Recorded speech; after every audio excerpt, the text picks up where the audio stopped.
Hey folks, Near Mint Nerd here with a brand new haul video. I know it's been a while. I put one out at Christmas, I guess December 2018. Here we are, a couple months later, March, the start of spring 2019. I was hoping to do one of these every month at least. I was still a little busy on my the show I'm working on, but now I'm done and I'm ready to get back in the comic book ball game. Tons of new stuff to show you, always. Boxes and boxes and boxes. Even though I was too busy to show you stuff, I kept buying it, so I've got it. So, can't wait to kind of give you an update on some of the stuff that I bought in the last, 6 months or so from all over Canada. And it's going to be a good time. So, I'm a little out of practice. I'm a little, not quite up to show speed yet, so bear with me a little bit if you don't mind. But we're gonna have some fun, and I got a nice big pile here. Whoop. Should be a nice maybe 15-20 minute video. I don't want to overdo it my first time back. You guys, I would love it if you could help me out. In the time I've been away, people have forgotten about the old Near Mint Nerd, and I don't blame them. But maybe we can find a way to get some people back. Hit that subscribe button, hit that like button. Let people know what you're watching and that you're enjoying it. If you're enjoying it, if you're not, no harm, no foul. But I don't see any reason to waste any more time. Let's jump right in. This is a totally random haul. I mean, there is no theme at all. I love doing the themes, you know that, but no theme this time. It's just some purchases I've made in the last 6 months. Big stack. A lot of them were like, a couple of bucks. I got a couple of bigger ticket items I can't wait to show you. That's about it. So time to send you over to the Book Nook, and I'll see you on the other side.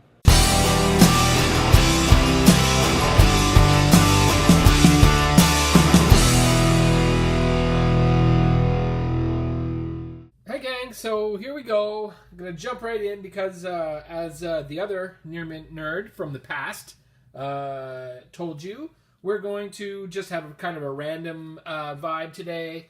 I'm the Near Mint Nerd of the present, and eventually I'll talk to the Near Mint Nerd of the future at the end of the show. But for now, let's just get started. Up first, it is Howard the Duck number 23. I bought this for $1. You know what? I cannot resist Howard the Duck, especially for $1. Especially if it's the Star Wars parody issue. There's actually two. But this one is Star Wars. And it's kind of like half He-Man parody, half Star Wars parody. You can see R2-D2 is a please don't litter in the can there. I love buying these for $1. They're not really worth that much, but, maybe one day. Howard the Duck is popular again, so you never know, right? Maybe it'll come back into favor. Next up, a nice old 25-cent issue of The Man-Thing. Fear burns at the Man-Thing's touch, as we know. 25 cents. That's always a cool price to pay, a cool quarter. This is number 20. It's got some Shang-Chi. It's got Daredevil, Spider-Man, The Thing. That's pretty cool. You don't often see the Man-Thing from this era fighting superheroes. He's usually in this kind of swamp setting. But that's a nice one. That was also $1 or $2. And that's another old Bronze Age book that I can't resist. All right. Oh, this one's a little more modern, but it is a bit of a key. It is Superman Batman Annual number 4 with an awesome Art Germ cover. There's Terry McGinnis, the Art Germ, in the Art Germ style. There's me in the reflection. Hello. Hi. Paul Levitz is the writer. So why is this a key? It is the first appearance of Batman Beyond in the regular DC continuity. Welcome to the DC universe, Terry McGinnis. McGinnis? Is that right? Yeah. All right. So there you have that. That's a nice little buy. I mean, it's only worth maybe $15, but I've been looking for that for a while, and I only had to pay, I think, $3. So I was pretty happy about that. Next up, love a nice old Bronze Age Superman issue. 20 cents. This is Superman 282.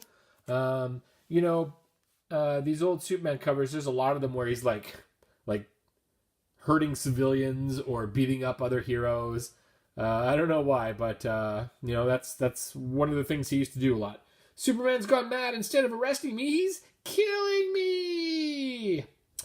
Looks pretty cool though. Not sure why the guy who was piloting that jet plane is dressed like he just came from the casino, but he is, and that's the way it's going to be. It's a cardie cover, beautiful. Love this issue.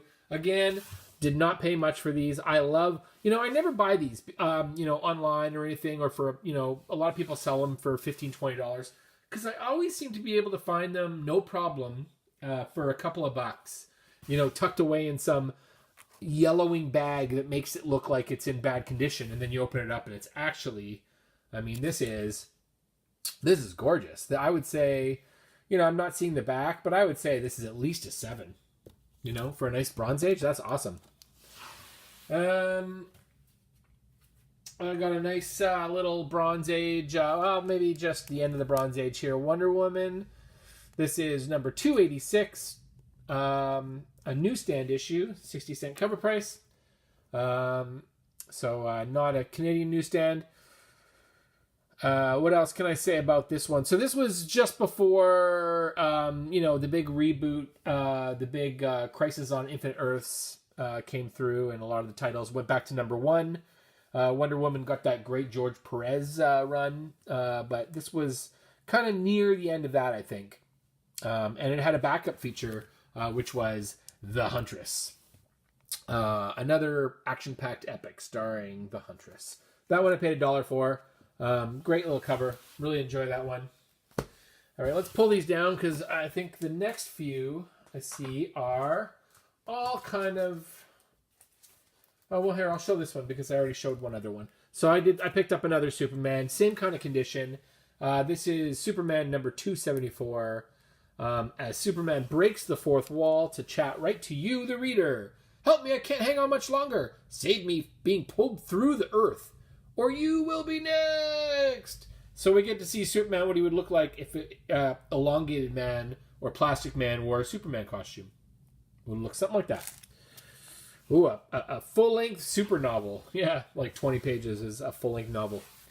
All right, so I got a bunch of these. I love these old horror books. DC, Marvel had a few too, but mostly DC had them. This one is The Witching Hour. This is number 38. It is a 100-page spectacular. You can buy it everywhere, not just Walmart, as was the way it used to be. Look how it's big and thick. It's square bound. These are very hard to find in any sort of condition at all. This is probably maybe in... it's got a little bit of stress on one of the corners. It's not perfect. This corner is bent. I would say it's probably a 6.5. Maybe I'm being too generous, but look at that. Look at that black cover. No flaws, no wrinkles, no ripples. These are so hard to find in that condition, especially for what I paid, which was $6 for that one. And the next ones were about $4 a piece. And these are even in better condition. So I got Witching Hour number 34. Uh-oh, look out. I died last night. Well, you're still talking, so you can't be that dead. Number 37. Love this cover. Come in, dear, and see the wonderful surprise I have for you. Happy birthday. Rest in peace. Just a little light murdering of the wife. That's awesome. Love the Grim Reaper there. And this one is number 36. And it is a wedding issue. You know what? I wish I had seen this beforehand because I'm actually planning to do a wedding cover themed haul soon. And this would have fit right in. But now that I've shown you, I can't show you again. Oh, that's my personal rule. I don't like to show comics twice. But really cool cover. I love that. Throwing the bouquet and old Granny Skullface there is looks like she's next up on the wedding march. Next up, let's show you... Oh, this is kind of a first appearance, but not really.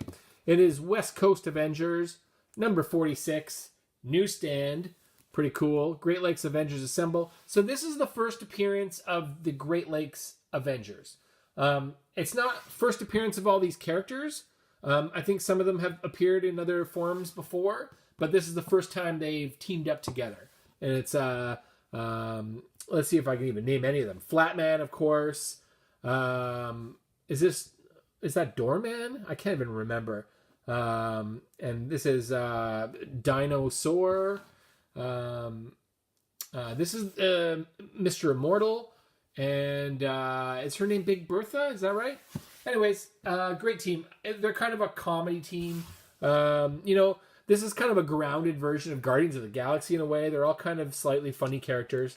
I wouldn't be surprised to see, them appear in a future Marvel movie. I would love that, actually. Let's see, where do we want to go from here? Oh, this one is just, this is the last Adam Hughes cover, Catwoman number 75. It was the last one I needed to complete my run of Adam Hughes covers from this era. This is great. It's a Joker cover, too. Isn't that awesome?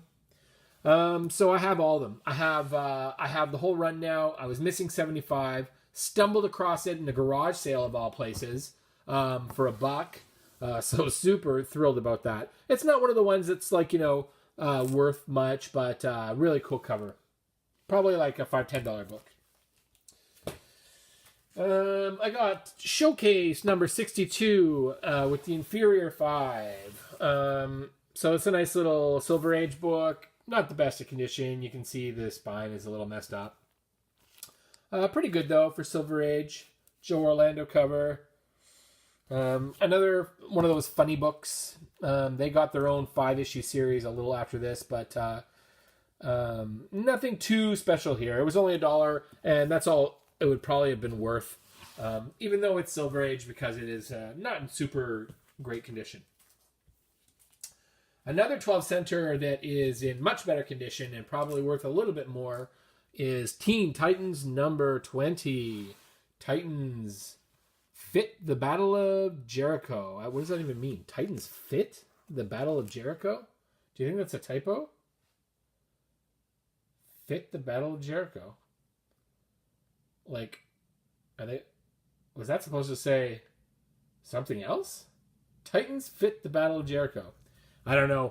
Dear readers, dear viewers, you're going to have to explain that one to me. Very confusing. And also confusing considering this is long before the character Jericho was part of the Teen Titans, the son of Deathstroke, the Terminator himself, Slade Wilson. But cool cover. Love to have like a nice Silver Age, bordering on Bronze Age Teen Titans book.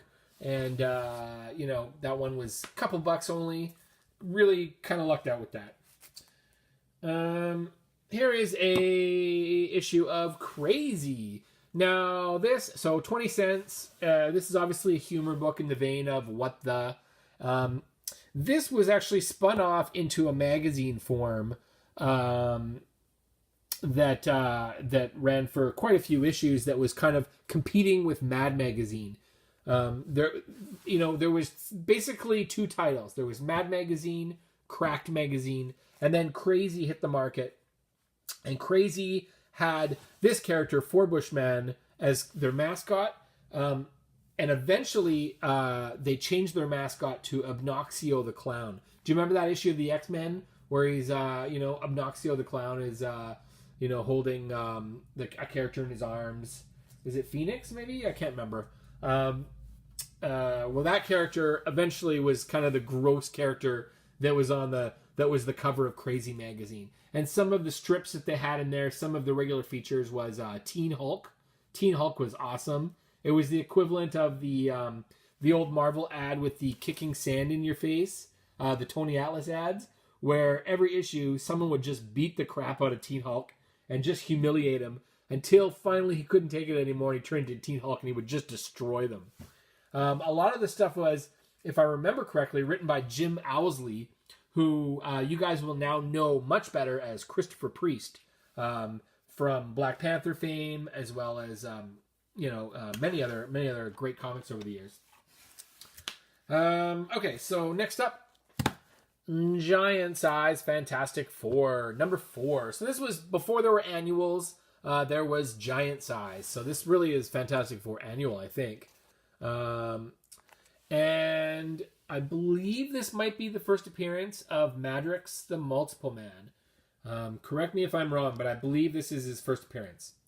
And there's, everybody's favorite Inhuman, maybe, I don't know, Medusa, fighting side by side with Ben and Mr. Fantastic himself, Reed Richards. But yeah, look at that Madrix face. Like, it's such a Kirby face. It's like, the guy looks 60 years old, but he's always been portrayed now as kind of a guy in his 30s. So a little kind of funny. Nice little grab there. It's not in awesome condition. I don't know if you can see that, but it's got some marks on it, and the spine's not super. These old square bounds, the staples kind of push through the covers over time. So you always get these staple lumps here. That just goes with the territory. I don't think, I would love to see one of these in a CGC and see like how those are marked, because I don't see any way to avoid those staple lumps. Like, even right from the time they're new, I imagine that they're there. Okay, next up we have a bit of a controversial comic. It is Action Comics number 457. For obvious reasons why this is controversial. It is kind of a weird, like, suggestive cover that Superman is, planning to do something not so nice to this poor little boy. It is just a weird composition. Obviously, they didn't mean it that way, I hope. But it has a little bit of a reputation now as being one of those controversial covers. I was really happy to grab this at a comic auction. I got it for about $8. I would say it's in about a maybe 5.5 condition, maybe a 6. You can see the spine stuff there. That's really the biggest issue with it. Aside from, the rest of the cover. But fun to have. Glad to have it. Okay, now I got a little run of these nice oldies. I picked a nice haul. I just grabbed 2 handfuls of comics out of a recent box that I had purchased. And it's turning out to be full of some great stuff, like Aquaman number 12. Look at that. Battle on Seahorses. This is a really nice comic. You can see it's got a few little issues on the spine. It's got a little writing on the A there.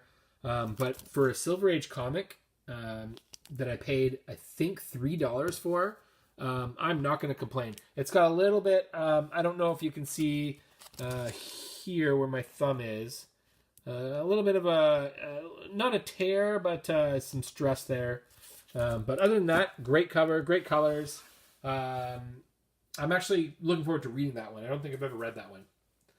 Next up, we have a nice Silver Age Batman.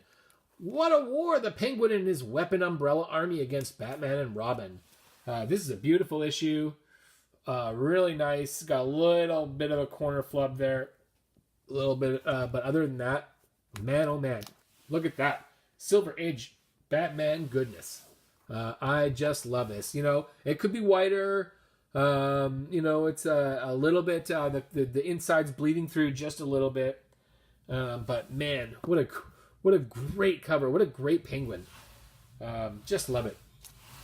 I think I paid maybe $12 for this one. I did pay a little more. You just can't get Batman or Detective Comics for cheap. Having said that, I did get a nice dollar comic, which I'll show you right now. Detective Comics number 310, purchased for $1. Beautiful 12-cent issue. It's got Batmite. It's got early Elongated Man. Look at that Elongated Man picture. Wow.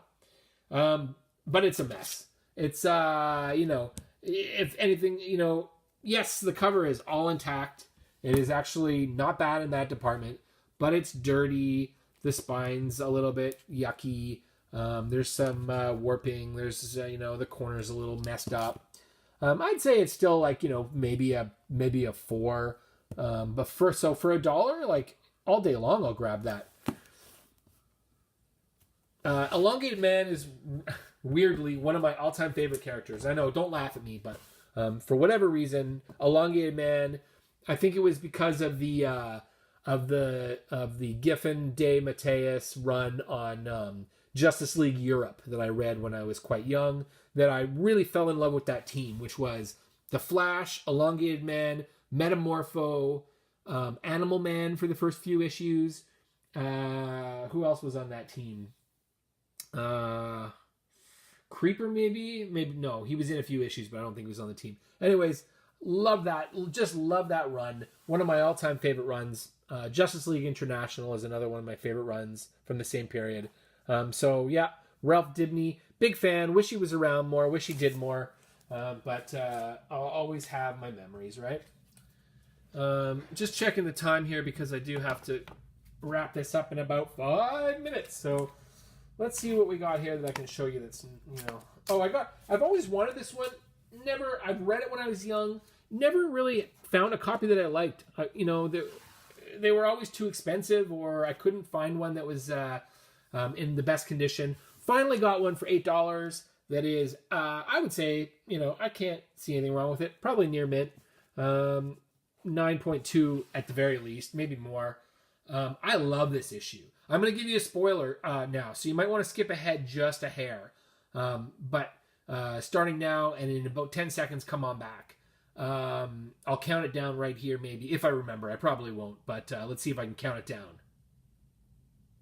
If nothing appeared on the screen, it's because I totally forgot to put it there. But here's the spoiler. Spider-Man actually murders basically an innocent person in this issue because she kind of commits death by superhero. Spider-Man and Wolverine were having this huge fight, and as Spider-Man was walking away, he felt a tap on his shoulder, and he turned around and he punched. And he punched so hard, and it was actually the woman that did it. And she was trying to get him to antagonize him in that way. And he punched her to death. Oh my God, how dark is that? Wow. And there's just like some other great stuff in this issue too. Love this issue. Found this one. I got this for $40, and I was like, "What's wrong with it?" And I kept thinking, "You can't be selling me this for $40 unless there's a problem." But I couldn't find any. This is a beautiful mint copy of Peter Parker, the Spectacular Spider-Man #1, the first issue of his second ongoing series. In this condition, it's worth at least $100. So I still can't figure out what happened there, but I was happy to have it. Remember when Tarantula was the thing? You don't see him very often anymore, but really love that one. Gonna go back in time a little bit further to Amazing Spider-Man 105, a nice 20-cent issue, very beginning of the Bronze Age, where we get introduced to the Spider Slayer. I don't know if it's the first appearance of the Spider Slayer, not sure. This cover could be whiter. You know, it's kind of yellowing a bit. It's aged. Definitely not mint, but presents really nicely. Happy to have that one. Only paid under $20 for it. Certainly. I'm trying to complete a full run of the Barry Allen Flash series I'm not going to start at #1. I can't do that. But from 100. And I'm slowly getting there. From 2 to 300, I have almost every issue. So I picked up number 193. Not in the most super awesome condition, but really, really nice. Presents nicely. A nice Leonard Snart Captain Cold cover. Really beautiful cover. Couldn't say no to that. Didn't pay much, maybe $4 or $5. Well worth it. I got this for $5. I'm not sure the guy knew what it was. It is, of course, Wolverine #1 of his 5-issue miniseries, which is the first time Wolverine had his own series. So this is like obviously a key issue, worth some nice money. Did I feel bad that I bought it for $5? I did feel bad. I almost took it back, to be honest. But you know what? If you don't know what you have, then you don't know what you're missing. And at the end of the day, he was happy with the price. I was happy with the price. That's what I'm telling myself, at least, so I can sleep at night. I got a Batgirl #1. Love this cover. Adam Hughes, of course. This is this is a first print, as you can tell by the barcode where it says 00111. That means 001 is the issue number, 1 is the printing number, 1 is the cover number, and the last one is the printing number. So it is cover #1, because back then they didn't really do a lot of variant covers. And it is a first printing and a first issue. Beautiful, beautiful cover. Just love Adam Hughes. Buy him whenever I can. I mean, as we all do. I picked this up because, you know, Mark Miller, there's the TV show is coming now, and Miller World is on its way. I also just love this cover. This is a beautiful, is it probably Frank Whiteley, I would guess. His name's not plastered all over it, but it sure looks like a Frank Whiteley. Oh yeah, well, there it is right there. Frank Whiteley. Couldn't be bigger. I haven't read this story yet. I have it all, but I did see this issue, and so I grabbed it, another copy. There's about 5 or 6 different covers you can get for that. I have some of them. Now I have more of them. Let's see how I'm doing for time. I said this wasn't going to go past a half an hour. It probably is. I got to wrap it up. But I want to show you a few more before I go. Another nice 12 center. World's Finest, number 174. Please, go ahead and kill us, we insist. Yes, both of us must be executed at once. It's the secret of the double death wish. I love a good Batman Superman comic, especially these old Silver Age ones. This was in beautiful condition. With you know, it's got a couple of spine creases, but with a press and a clean, I think we could get this easily up to, you know, maybe a 6.5. Just gorgeous. Again, paid very little for it. Very lucky to get that one. What else do I want to show you?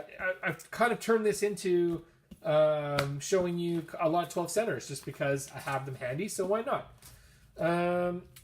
Okay, so let's look at Adventure Comics featuring the Legion.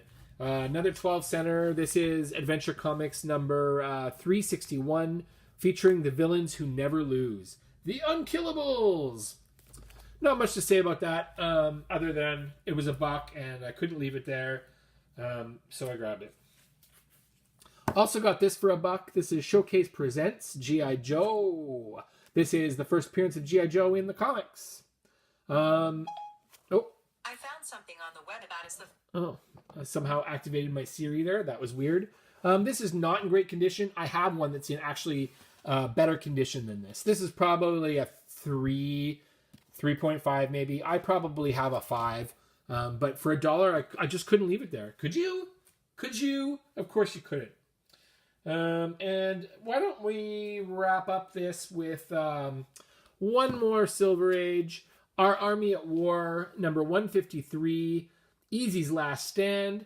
You know, with the enemy ace as the backup feature. Beautiful Joe Kubert cover. Oh, look at that. Isn't that gorgeous? Just love these covers. There is nothing wrong with that. I think I'm probably going to stop there. I'm just rapidly running through. Oh, you know what?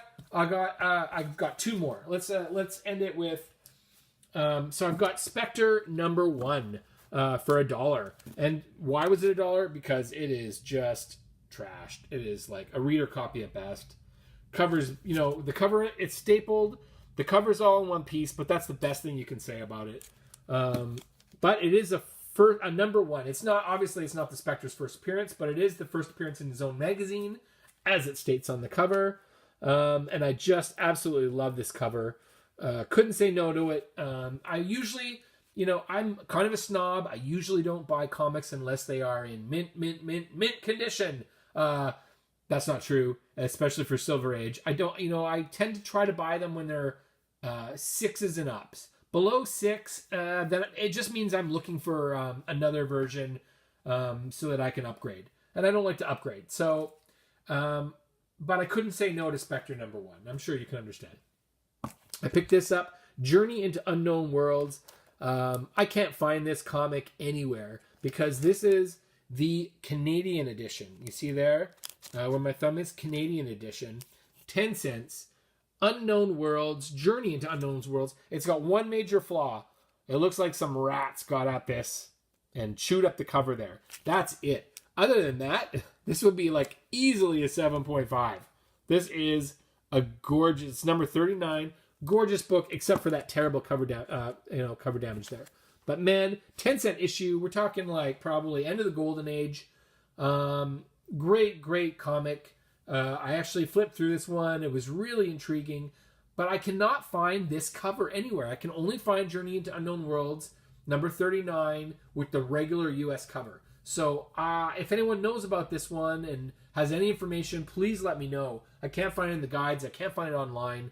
I look to you guys to help me out. Maybe you guys know of, another YouTuber who might even have like way more knowledge than me, which is pretty much everyone. But if you do, take a picture of this, take a screenshot, send it to them. Send me that info. I would love to know. Okay, guys, I'm going to stop it there. I got to run. But thanks so much for your time. I hope you had a nice time. I didn't mean for this to be a Silver Age edition. It kind of turned into that a little bit. But I have so many more to show you. I'm going to be back real soon with another haul. Take it easy, guys. I'm going to throw you to the Near Mint Nerd in the future in just a second. But I just want to say thanks. I really appreciate all of your views and all of your likes and all of your subscriptions. Really means a lot to me. I'm happy to be back. I want to do more. So let's try to do that together, okay? Thanks, guys. Take it easy. Here's the Near Mint Nerd coming up now. Bye-bye. Thank you very much, Near Mint Nerd, and thank you to you guys. Welcome back to the end of the show. Hope you had a good time. Hope you enjoyed those books. Like I said, I'm going to try and do this at least once a month, maybe a couple times a month. I'd love to get back into my regular Wednesday new comics videos. If I can find the time. I'm still super busy, but I just really miss being with you guys and doing this. So thank you. I know a lot of you have been private messaging me, asking me when I'm coming back. Well, here I am. I'm doing my best, and I'm going to try to make this a regular thing again. Okay, guys? Thanks so much. We'll see you next time. Please don't forget to subscribe. Don't forget to like. Don't forget to tell your friends. Link us up. Mention us in your videos. I'll return the favor whenever I can. And let's get the old Near Mint Nerd back to his place of prominence, which I never actually had. I was always kind of a lower tier guy, and I don't mind being there. So thank you so much. You guys are the best. I'll see you next time.